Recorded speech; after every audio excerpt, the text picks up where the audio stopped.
in shutting down the media, they've essentially made it a much bigger story. What do you think the real effect of this is for the Greek people themselves? Well, I mean, psychologically, it was shocking. It was unprecedented. I don't think there has been any other European country that has actually shut its public media at any point in the 20th century.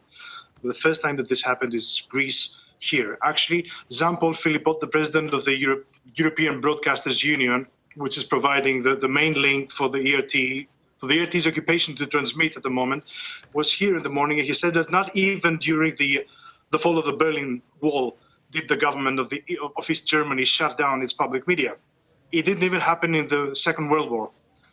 So you can imagine that, for Greeks living in faraway places like up on the mountains or in distant small islands in the Aegean, where the only TV they ever see is the ERT, it must have been a great shock. And this is coming at a time when austerity policies have been heavily criticized as being authoritarian. I mean, how does that factor in, Matthew?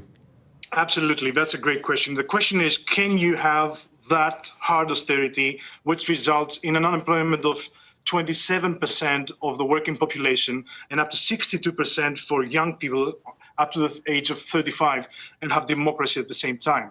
So many people would argue that this is impossible. You need to go into some kind of authoritarian rule. Many accuse the Troika and the Greek government of actually ruling the country in a non-democratic way. So, for example, the ERT was not, the closure of the ERT did not pass through the parliament, but it went with a legislature, with an act that the minister himself decided. Right. And he just announced it in public. The Greek people have been fatigued, protest fatigued, and austerity fatigued, as Naomi Klein said recently when she visited. But she also said that the tide will roll again, and maybe the tide is rolling now because the people are looking for new ways to reclaim their dignity and their democracy that has been taken from them and suppressed for so long. Like it's going on 4 years now. And this is an unprecedented moment because we're getting in the national support and solidarity for once that isn't just, limited in a single political sector.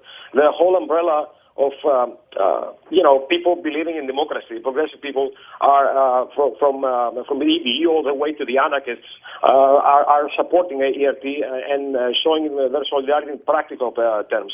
And you see, the little things, people from Taksim Square waving solidarity to us and us to them. These are the things that matter. This is a language of society connecting and finding ways to not just, resist totalitarianism, but build something new for the future. And I believe in that. I believe in what the ERT and especially ERT3 here in Thessaloniki is building for the future with the people. And I hope it lasts.